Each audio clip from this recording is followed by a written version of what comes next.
Hello दोस्तों, मैं कंचन अपने यूट्यूब चैनल पर आप सभी का स्वागत करती हूँ। मैं एक लाचारी गीत लेकर आई हूँ। गीत अच्छी लगे तो लाइक शेयर सब्सक्राइब और कमेंट करके जरूर बताना गीत कैसी लगी। परिछन की करो तैयारी, राम गवना लई के, राम गवना लई के आई गए। परिछन की करो तैयारी की, राम गवना लई के, राम गवना लई के आई गए।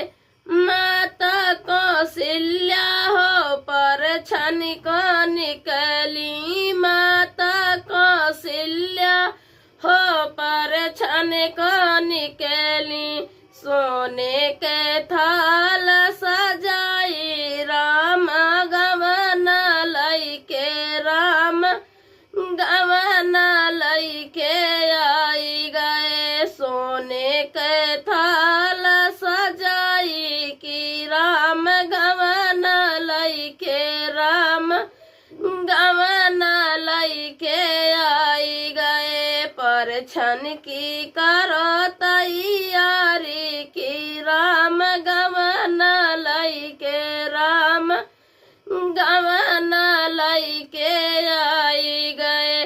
माता सुमित्रा हो परिछन को निकली, माता सुमित्रा हो परिछन को निकली।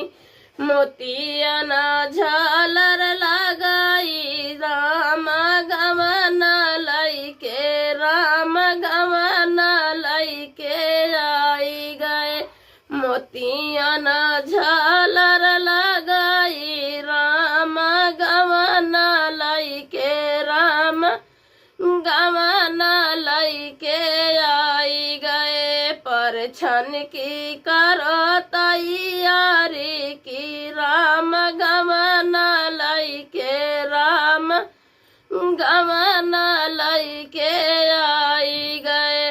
माता कौशल्या हो फूल ना समाई, माता कौशल्या हो फूल ना समाई। नजर उतारई राही, राम गवना लई के, राम गवना लई के आई गए। नजर उतारई राही, राम गवना लई के, राम गवना लई के आई गए। परिछन की करो तैयारी की, राम गवना लई के, राम गवना लई के आई गए। परिछन की करो तैयारी की, राम गवना